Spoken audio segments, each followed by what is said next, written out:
Welkom by hierdie begin van die Heilige Week. Hierdie week waar ons onthou, die week wat alles verander het. Dis die week waar ons onthou Jesus se laaste week op aarde.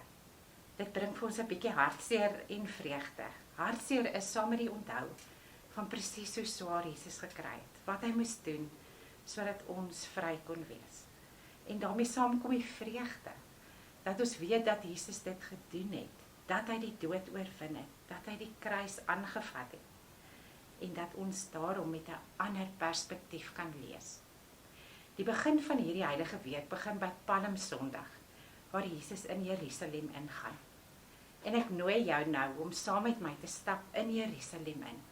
Ruik die stof, proe die stof. Voel die mense wat teen jou stamp en hoor die hosannas van die skare rondom jou. Ek lees vir ons uit Matteus 21.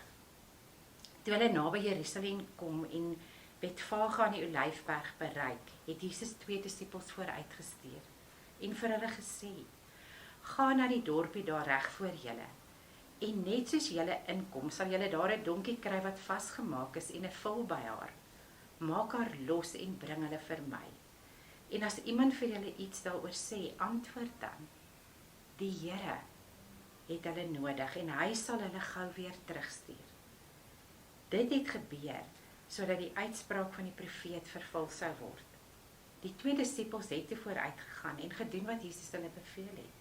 Hulle het die donkie in die vul gebring, van hulle klere op die deure gesit en Jesus het opgeklim.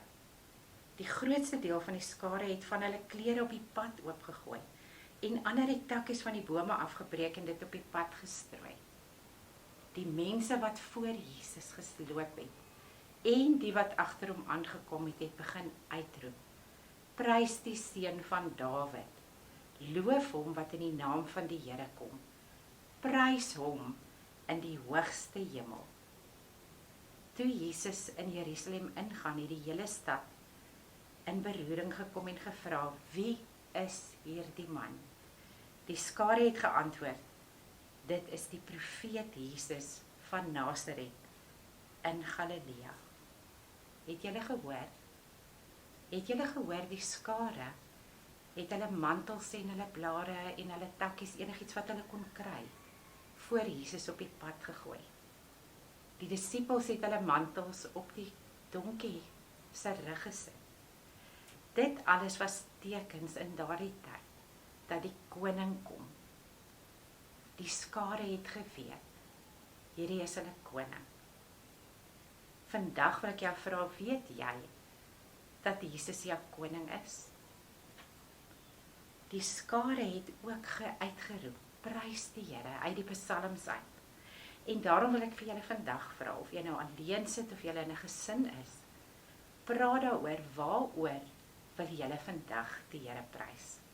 En dan wil ek julle uitdaag, sit iets in die huis, sit 'n kruis, sit swart doeke, 'n doringkroon, maak 'n oop graftuintjie, sodat ons hierdie week baie bewus kan wees van wat Jesus vir ons gedoen het.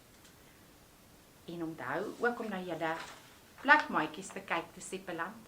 Ons het vir ons plakmaatjies gemaak, ons sal deur die week elke dag ook kyk na die prentjie wat ons ingedoen het.